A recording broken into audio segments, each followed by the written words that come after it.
Friends, in today's video, you'll hear the powerful and heartbreaking story of a wealthy businessman from Dubai and a young black woman who worked in his home. After getting her pregnant, he cruelly abandoned her without looking back.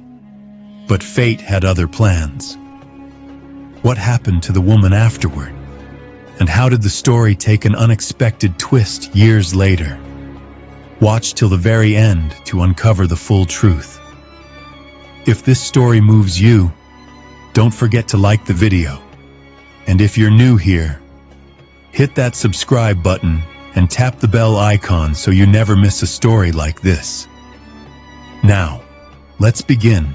The desert skyline shimmered under the setting sun as the towers of Dubai cast long shadows across the golden sands. From the top floor of a luxury skyscraper in downtown Dubai, Khalil Alid stood alone, glass of untouched scotch in hand, watching the city pulse below him. At 52, he was the embodiment of success, a commanding presence in the oil and finance industries, a symbol of Middle Eastern wealth and discipline. He had everything: power, money, influence. And yet, tonight, something gnawed at the core of his being, something from a time he had tried very hard to forget. 7 years ago, when Khalil was still climbing the ruthless corporate ladder, he had an affair with Amina, a young African maid who worked in his estate. Amina was from Mali, soft-spoken and humble, with eyes that held the weight of a difficult past and a heart still open to kindness. She had come to the UAE for work, like so many others, hoping to send money back to her family. Khalil had noticed her, the way her silence carried dignity, how she moved with grace even when scrubbing floors. He had everything, and she had nothing. And one night, he crossed a line. What started as a moment of temptation spiraled into something far more consequential. When Amina came to him weeks later, trembling, her hands nervously clutching a worn scarf over her chest, her words changed the course of both their lives. "I'm pregnant," she whispered. Khalil's world turned ice cold. "What?" he hissed, as if the word itself was poison. "You cannot be serious." She nodded, tears welling in her eyes. "I didn't plan this. I need your help. I have no one else." But Khalil saw only risk. His name, his reputation, his family. A child out of wedlock with a maid in Dubai? In his world, it would be the end of everything he had worked for. His response was swift and merciless. He had her dismissed that very day, given a modest severance and a ticket back to Mali. No farewells, no questions, no trace. After that, he never heard from her again, and he liked it that way. Years passed. Khalil's fortune grew. His companies expanded, and his circle became one of CEOs, sheikhs, and diplomats. He convinced himself that Amina had moved on, perhaps lied about the pregnancy. After all, what could a woman like her do? His conscience silenced. He buried the past beneath layers of ambition, until the day it returned. It began in London, during a high-profile investment summit. Khalil was there to finalize a multi-million-dollar partnership with a rapidly growing African tech company. As he stepped into the sleek, glass-walled conference room of a Canary Wharf tower, he prepared for the usual: numbers, contracts, signatures. What he didn't prepare for was the man who walked in behind the CEO. "Good afternoon, Mr. Alid. My name is Adam Cater. I'll be assisting on behalf of our executive team." The name struck him like a thunderclap. Cater. Amina's surname. Khalil looked up sharply. The young man standing before him was in his early 20s, tall, dark-skinned, sharply dressed in a tailored navy blue suit. But it was the face, those angular cheekbones, that piercing gaze, the way his eyes narrowed when he was focused. The room blurred around Khalil. He had seen that face before, in the mirror. He couldn't move, couldn't speak. The conversation buzzed around him, marketing numbers, revenue projections, geopolitical outlooks. But his mind was spiraling. That name, that face, could it be? No, it couldn't. It was impossible. Amina was gone. She had disappeared. And even if she had kept the child, what were the odds? Still, Khalil found himself staring, watching, listening. Adam was poised, confident, every word measured. His voice had depth. His handshake was strong. He spoke with intelligence, conviction. There was something deeply familiar in the way he moved. The subtle assertiveness. The way he met every gaze without flinching. When the meeting ended, the attendees stood and began to file out. Khalil's body acted on instinct. "Adam," he called, voice steadier than he felt. "May I have a word?" Adam turned, expression neutral, professional. "Yes, Mr. Ailid." Khalil's throat tightened. "Your surname? Cater, are you from Mali?" Adam gave a slight nod. "Yes, my mother was Malian. And your father?" There was a pause. A flicker of something passed across Adam's face. Anger, pain. He stood a little taller. "I never met him." Khalil's breath caught. His knees felt weak. The weight of that sentence slammed into his chest like a sledgehammer. "I never met him." Before he could ask more, another executive came over, clapping Adam on the back, pulling him into a new conversation. Adam turned away, unaware of the emotional explosion he had just set off. That night, back in his suite in the Shard, Khalil sat in silence, whiskey untouched. The past had come knocking, quiet, patient, but undeniable. His mind echoed with Amina's voice, her tearful pleading, her desperation, and his cruelty. He had erased her like a smudge on a contract, but she hadn't disappeared. She had left behind a legacy, a child, a son who stood tall now, strong, smart, accomplished, and fatherless. Khalil stood and walked to the window, the London skyline glittering before him. He pulled out his phone and dialed a private number. "I need you to find someone," he said to the investigator on the other end. "Her name is Amina Cater, last seen in Dubai, 7 years ago." There was a pause. "Understood, sir." Khalil ended the call and stood there for a long time, staring out into the night. For the first time in years, he felt something new. Fear. The heat of the Dubai afternoon had begun to fade, casting golden reflections over the skyline outside Khalil Ailid's private suite. Inside, the air was thick with silence. Khalil sat alone on the leather couch, his fingers steepled beneath his chin, his thoughts in chaos. Across from him, the worn letter from Amina lay open on the glass table, a final voice from the woman he had cast out, the woman who had given birth to his son. The truth was undeniable now. Adam was his son. The DNA test confirmed it. And Amina's letters sealed it with emotion no science could replicate. Khalil had spent decades crafting a public image, ruthless, brilliant, untouchable. But the facade had cracked, and through it emerged a man filled not with control, but regret. That night, Khalil didn't return to his penthouse. Instead, he drove aimlessly through the glowing veins of the city. The Rolls-Royce glided past glittering towers and extravagant shopping centers. But none of it reached him. At a red light, he spotted a billboard advertising a luxury resort he owned, his name written in bold at the bottom. It felt meaningless now. For all his empire, there was one thing he had never built: a relationship with the only blood heir he had. The next morning, Khalil found himself back at the Masari Hotel, waiting. He didn't know if Adam would come. He had sent a message, short, vulnerable, unlike anything Khalil had ever written. "I owe you more than words.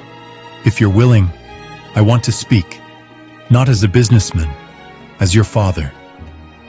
To his surprise, Adam arrived. The young man entered the lounge quietly, dressed in a sharp gray suit. He carried himself like someone who had nothing to prove, yet his eyes were stormy, guarded. As he took the seat across from Khalil, he spoke. "I read them all," Adam said flatly.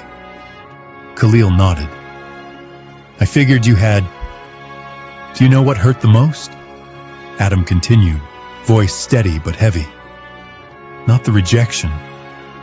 Not even the fact that you sent my mother away. It's that you never once tried to find me. Not once." Khalil leaned forward, shame cutting through him like glass. "I convinced myself you didn't exist. It was cowardice. I thought if I ignored the truth, it would disappear." Adam shook his head slowly. "And yet here we are." There was silence, but it wasn't hostile. It was the kind of silence that trembled on the edge of something new.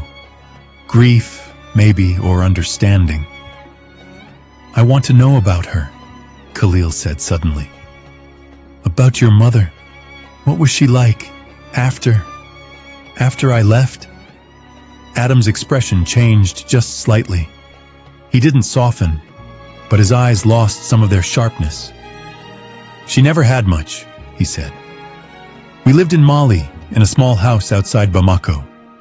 She worked cleaning rooms at a hotel, took night shifts in a laundromat. She was sick for a long time. But she never stopped fighting, never stopped smiling around me." Khalil felt something tighten in his chest. Adam continued. "She spoke 6 languages. Did you know that? She loved history.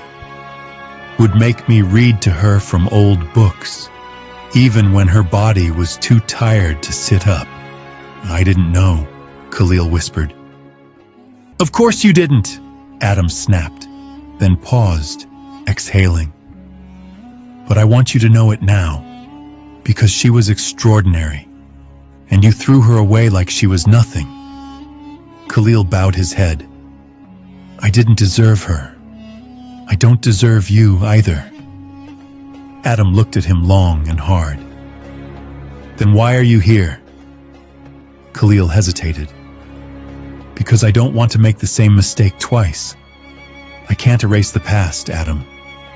But if there's any way I can be part of your life now, even just a small part, I want to try." Adam leaned back, arms crossed. "This isn't a movie, Khalil. There's no neat ending, no dramatic forgiveness." "I don't expect forgiveness," Khalil said quietly. "But maybe, if you'd let me, I could earn something else. Respect, trust, even just understanding." Adam didn't respond, but he didn't leave either. Over the next few days, Khalil showed up again and again. He visited the foundation Adam had started in Amina's name. He attended meetings without saying much, observing Adam's leadership, listening to survivors who had been helped by the programs.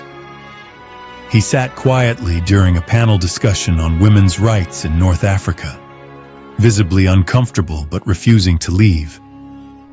He didn't bring cameras. He didn't give interviews. He just showed up.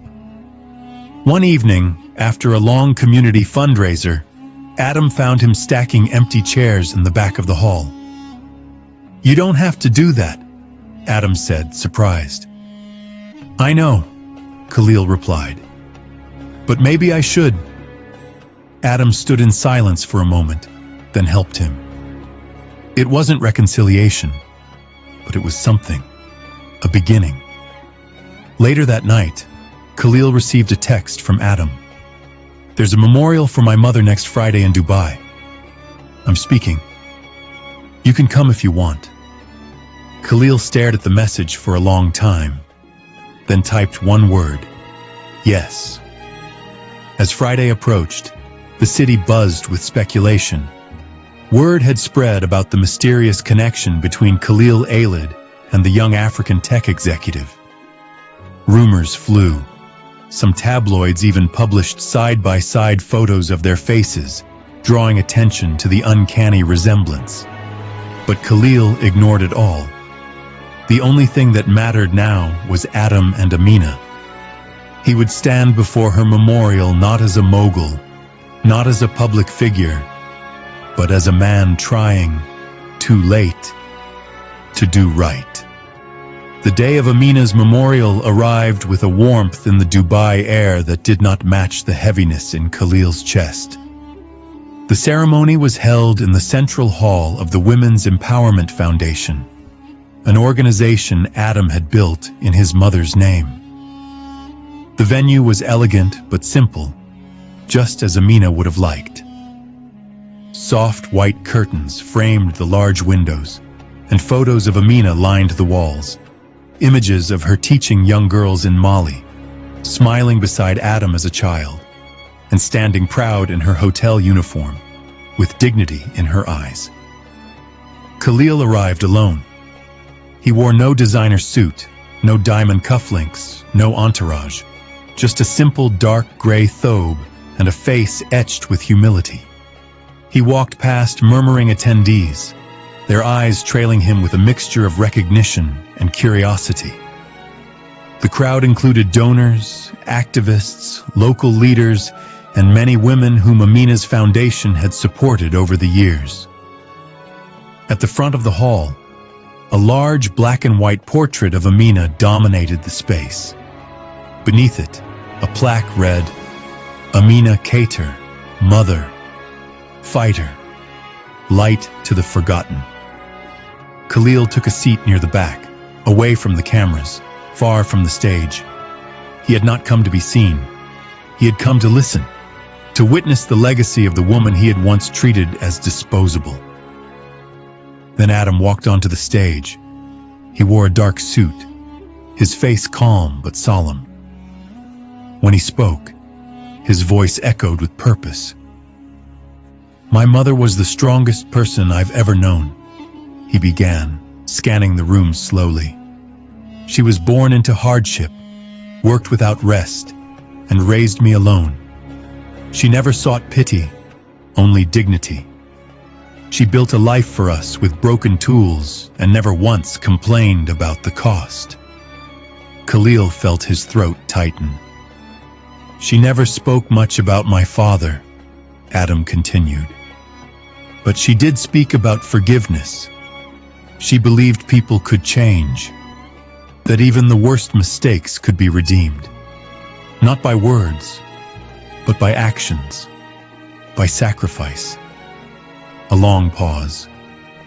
I stand here today not just because of her, but because of what she gave to others. She believed no woman should suffer in silence, and this foundation ensures that no one ever has to again. Applause followed. Then, without a word, Adam stepped off the stage and walked toward the back of the room, where Khalil sat. For a moment, there was silence between them. She would have wanted you here, Adam said softly, without looking directly at him. Khalil nodded. And I wanted to be. They left the ceremony together. Outside, the sunlight glimmered off the foundation's glass windows as they walked toward the garden that Amina had helped design before her death. A quiet corner filled with native flowers and a stone bench beneath a palm tree. Adam led the way. They sat. She used to sit here with the women who were too afraid to speak, Adam said, just listening, letting them cry, letting them feel seen. She was extraordinary, Khalil said, almost to himself. She was. Adam leaned forward, elbows on knees. I hated you for a long time, not just for what you did to her, but for not even trying to know me. I wondered if I wasn't worth your time, or if I reminded you too much of what you had done. Khalil stayed quiet, letting the words sink deep. But Adam continued.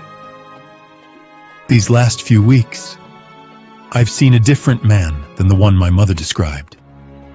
I've seen someone who's trying. Khalil turned to him slowly. It's all I can do now.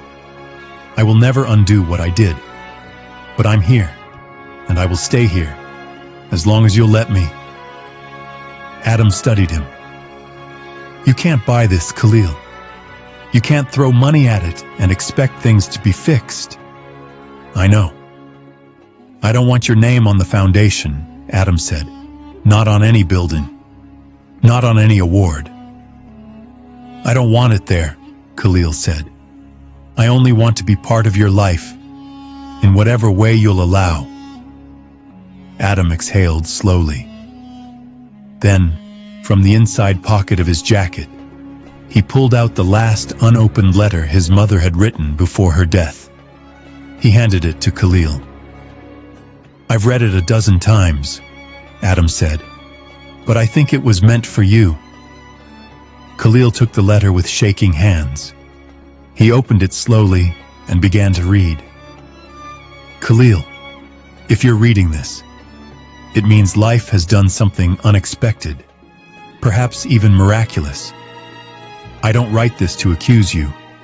I write it so you'll know the truth. You hurt me deeply. But I also saw in you a man you could have been. The one who once held my hand beneath the stars and whispered dreams you never dared chase. Our son is extraordinary. He is the best parts of you, and the best of me. I raised him to be kind, strong, and unbreakable. But I always hoped somewhere in your soul there would be space for him. If you have found that space, don't waste it. Amina Khalil lowered the letter, eyes wet. She believed in me, even when I didn't. Yes, Adam said, and that's why I'm giving you a chance. Not for you, for her. Khalil reached over, placing his hand gently over Adam's. Thank you. They sat there for a long while, two men, father and son, not bound by time or perfection, but by the willingness to begin again. And somewhere, in the warmth of the Dubai afternoon, it felt like Amina was there, smiling at the family she had dreamed into existence. If you enjoyed this story, don't forget to like the video, share your thoughts in the comments, and subscribe for more powerful, emotional real-life tales. See you in the next.